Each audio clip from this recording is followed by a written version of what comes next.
ओम श्री साईराम। हर परिस्थितिमा सत्यलाई समाति राख। भगवान श्री सत्य साई बाबाले 13 जुलाई 1996 दिनुभएको दिव्य सम्भाषणको पहिलो अंश। कर्मप्रतिको ध्येय राम्रो भए राम्रै निम्त्याउनेछ फल पनि, तर ध्येय प्रदूषित भए यसै नतिजा पनि नराम्रो हुन्छ है। गुमाउँदैन हात्ती आफ्नो शक्ति र राजसी चाल, भुके कुकुर भन्दै उसै हुँदै बेहाल। उसै गरी रहने पुण्यात्माहरू पूर्ण बेअसर, दुष्टहरू गरून् जति आलोचना वा दुत्कार। प्रेम स्वरूपहरू, आज समस्त विश्वमा ईर्ष्या र घमण्ड असीमित रूपमा व्याप्त भएका छन्। यदि कुनै विद्यार्थी प्रथम श्रेणीमा उत्तीर्ण भए अरूले उसको डाहा गर्छन्।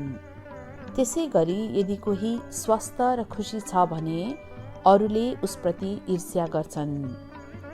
एउटा गरिब व्यक्तिले धनाढ्यको ईर्ष्या गर्छ। जनावर तथा पशुपक्षीमा पनि यही व्यवहार लागू हुन्छ।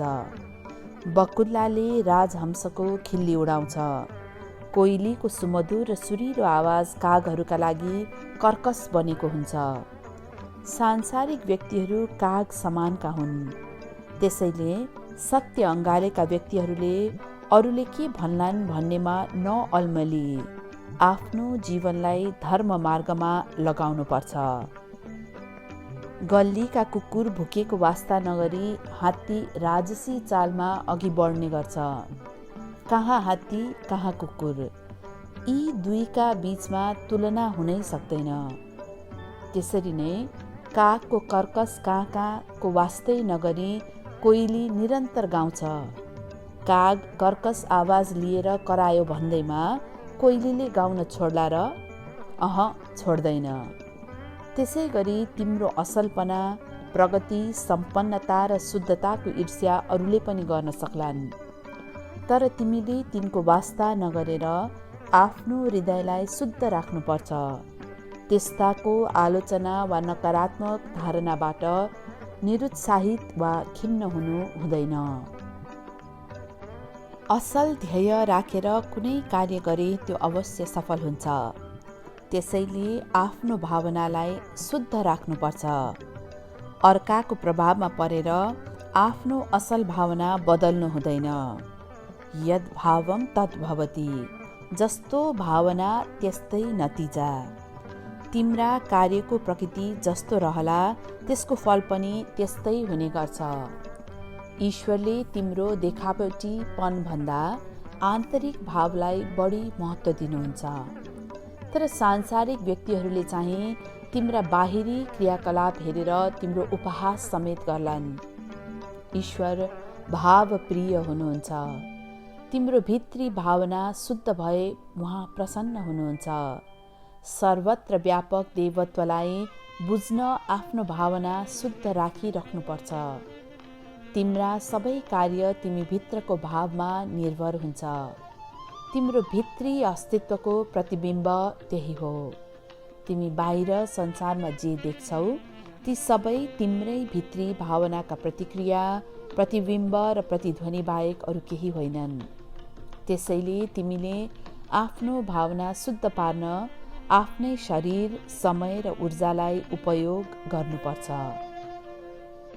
सांसारिक मोहलाई छोडेर दैवी भाव बढाऊ। अचेल मानिसहरू अनेक थरीका साधना गर्छन्। साधनाको अर्थ के हो? के यो जप गर्नु, ध्यान गर्नु वा भजन गर्नु भन्ने हो? यस्ता कार्य त केवल आध्यात्मिक क्रियाकलाप मात्र हुन्। वास्तवमा साधना भनेको दुर्गुण र अनात्म भावलाई त्याग्नु हो। तिमीले बेमोहको भावसहित सांसारिक क्रियाकलाप गर्न सक्छौ। तिमी क्षेत्रमा नभई क्षेत्रज्ञमा केन्द्रित हौ। तिमीले सांसारिक मोह त्यागेर दैवी भाव उकास्नुपर्छ। प्रवृत्तिको मार्ग त्याग अनि निवृत्ति मार्गमा अघि बढ। वास्तविक साधना यही हो। हेर्ने, सुन्ने, सोच्ने, मानिस र वस्तुहरूसँग लगाव राख्ने कार्य सांसारिक क्रियाकलाप मात्र हुन्। ती सबैलाई पार गर्नुपर्छ। त्यही नै निवृत्तिको लक्षण हो। मानिसले निवृत्तिको स्वभावलाई बुझ्ने प्रयास गर्नुपर्छ। निवृत्तिको स्रोत के हो त? यसबारेमा मैले विद्यार्थीहरूलाई अनेक अवसरहरूमा वर्णन गर्ने गरेको छु। अहम आत्माबाटै उत्पन्न हुन्छ। अहमको अर्थ म हो। भगवानको पहिलो नाम यही हो। हरेक मानिसले आफ्नो भौतिक जीवनमा आफूलाई म भनी सम्बोधन गर्छ। यही अहमबाट मनको जन्म भएको हो। त्यसैले अहम अथवा म आत्माको छोरो हो अनि मन नाति र बोली चाहिँ पनाति हो। यी सबै उही आत्मा परिवारकै सदस्य हुन्। यी सबैको एउटै सम्पत्ति सच्चित आनन्द हो। यी तीन अहम, मन र वाणी नै सच्चित आनन्दले युक्त छन्। वास्तवमा सच्चित आनन्द नै सर्वव्यापी छ। सर्वत्र हात, गोडा, आँखा, टाउको, मुख तथा कानले सहित भएर ईश्वर पुरै ब्रह्माण्डमा व्याप्त हुनुहुन्छ। तिमी जता हेर्छौ त्यतै सच्चित आनन्दको सिद्धान्त फेला पार्नेछौ। यो ईश्वरीय गुण हो। जब तिमी ईश्वर गुणातीत हुनुहुन्छ भन्छौ, यो सच्चित आनन्द कहाँबाट आउँछ त? आगोको तीन गुण रातोपन, बल्ने शक्ति र तातोपन भए जस्तै ईश्वरमा पनि सत, चित, आनन्द तीनै गुण हुन्छ। सत भनेको त्यो हो जुन हर हमेशा रहिरहन्छ।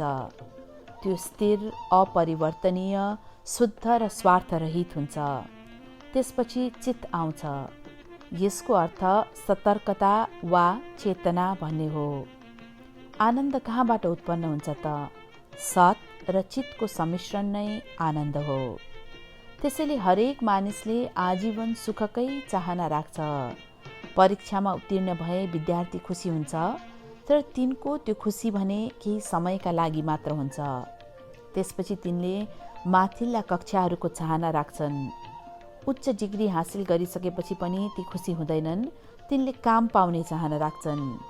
फेरि काम नै पाए पनि ती खुसी हुँदैनन्। एकपछि अर्को आकाङ्क्षातर्फ उन्मुख भइरहन्छन्।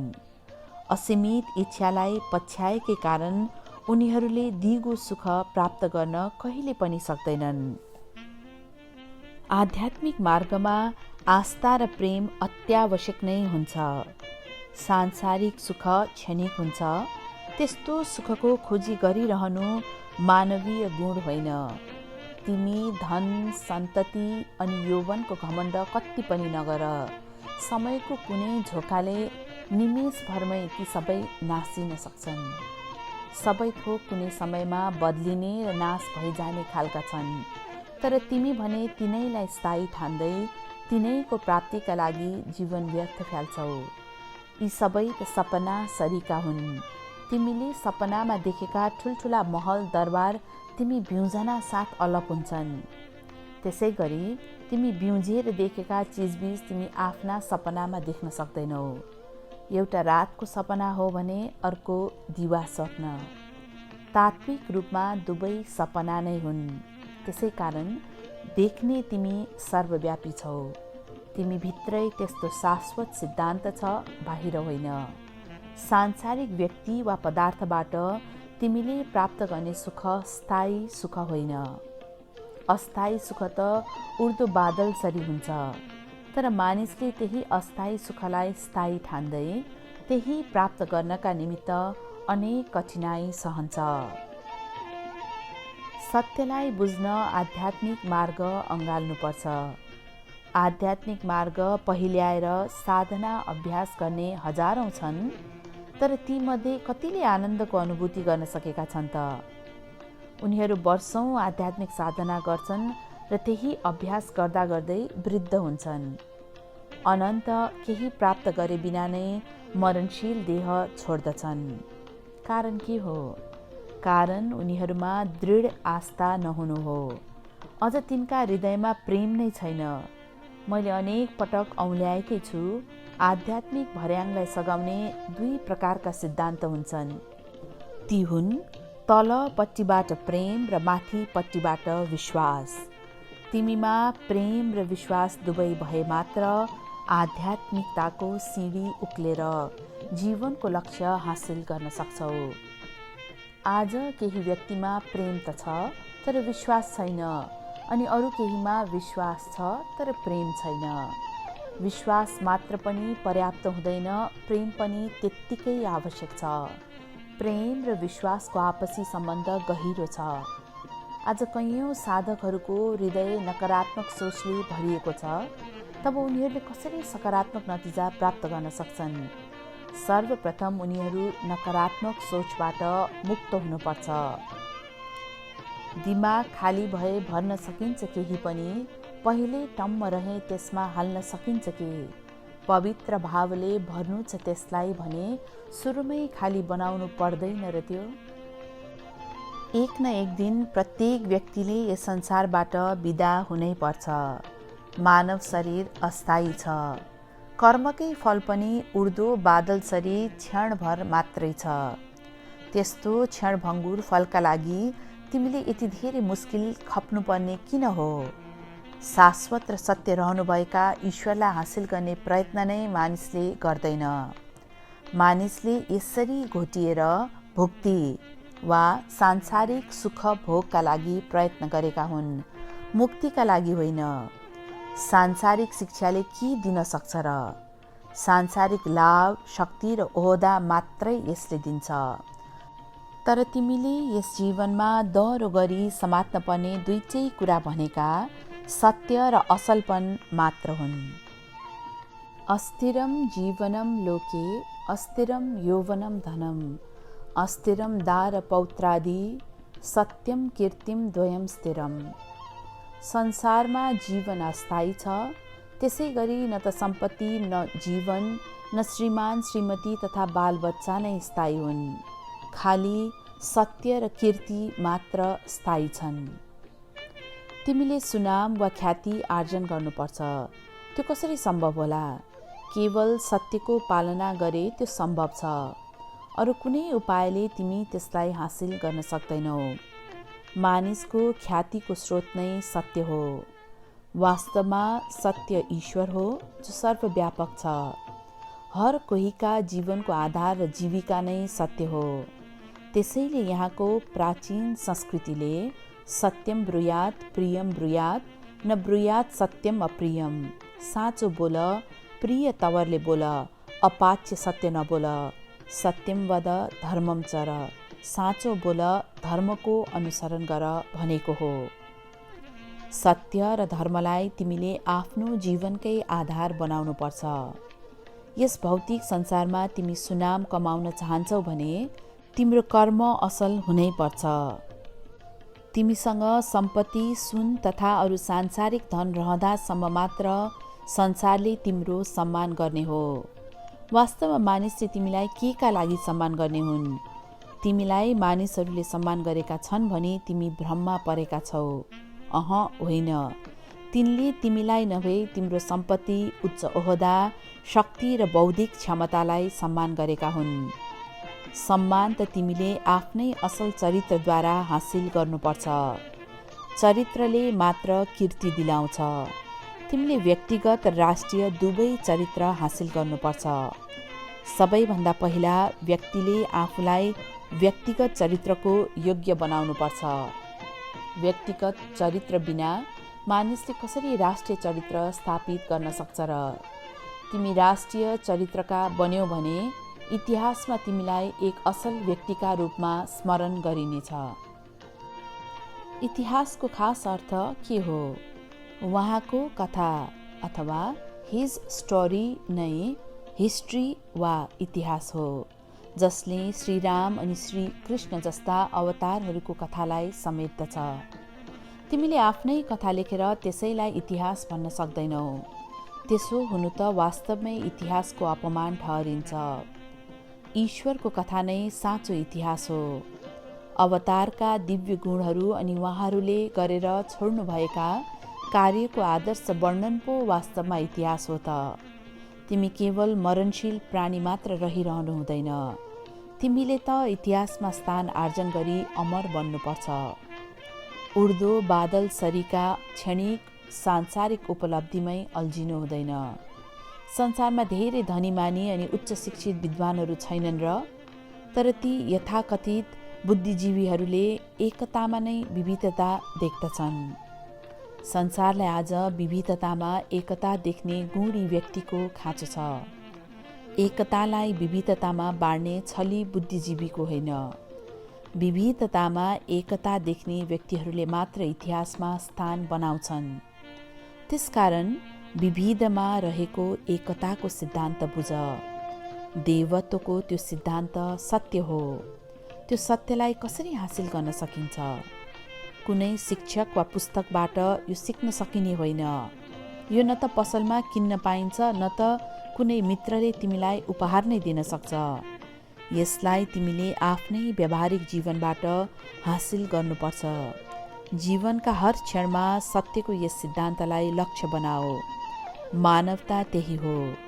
मानवको समुचित अध्ययन नै मानवता हो।